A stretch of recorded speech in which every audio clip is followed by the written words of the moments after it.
प्रकार से सम्मानित नहीं किया जाता है। इस ट्रेनिंग में उन्हें उर्दू बोलना, पढ़ना, लिखना सिखाया जाता है, बतौर कुरान भी उन्हें सिखाई जाती है।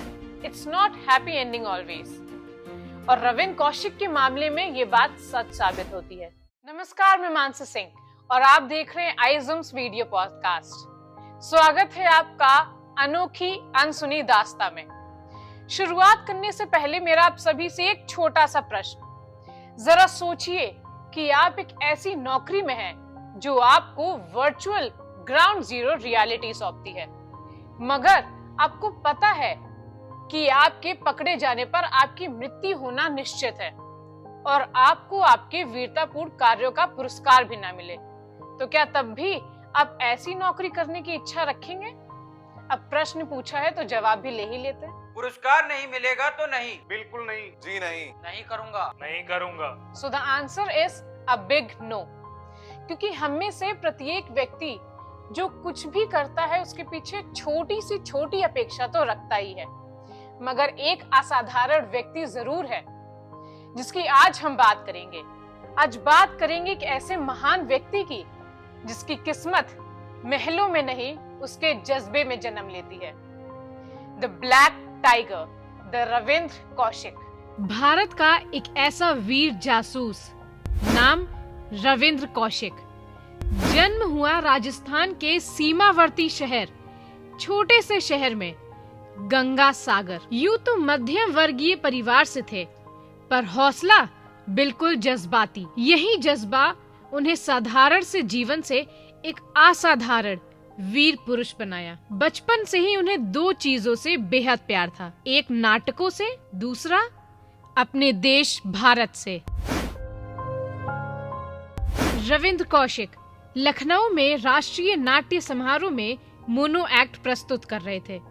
ऐसा कहा जाता है कि वह उस मोनो एक्ट में एक भारतीय जासूस की भूमिका निभा रहे थे। दर्शकों के बीच मौजूद रॉ के अधिकारियों ने उन्हें एक सामान्य नागरिक के रूप में नहीं देखा, बल्कि एक ऐसे व्यक्ति के रूप में देखा जिसका जन्म देश के गौरव को बनाए रखने के लिए हुआ था। कई बार रविंद्र कौशिक की पृष्ठभूमि की जांच करने के बाद उन्होंने उसे रॉ में एक एजेंट के रूप में नौकरी करने की पेशकश की। तो कुछ याद आया? शुरुआत में मैंने आप सभी से वही प्रश्न पूछा जो रविंद्र कौशिक से रॉ के ऑफिसर्स ने पूछा। आप सभी का जवाब तो ना था, मगर रविंद्र कौशिक ने निडर होके जवाब में हाँ कहा।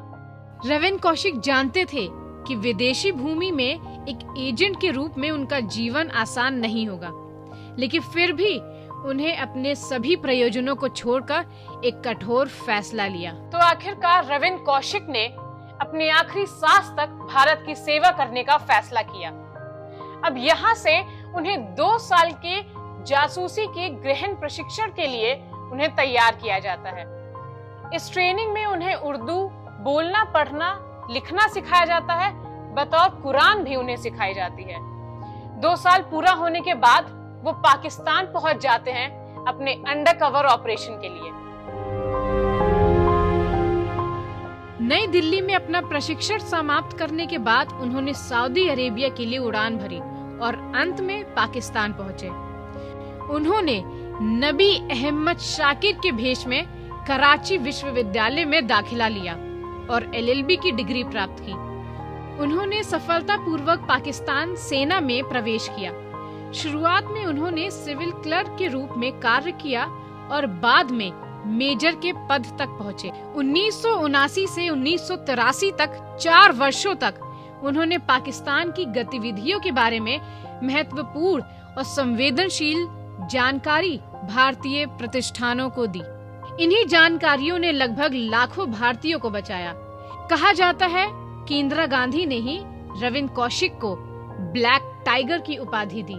तो ब्लैक टाइगर के चर्चे सिर्फ भारत तक सीमित नहीं थे, पाकिस्तान को भी ब्लैक टाइगर के बारे में पता चल गया था, लेकिन पाकिस्तान के अधिकारी इस बात का पता लगाने में विफल हो रहे थे।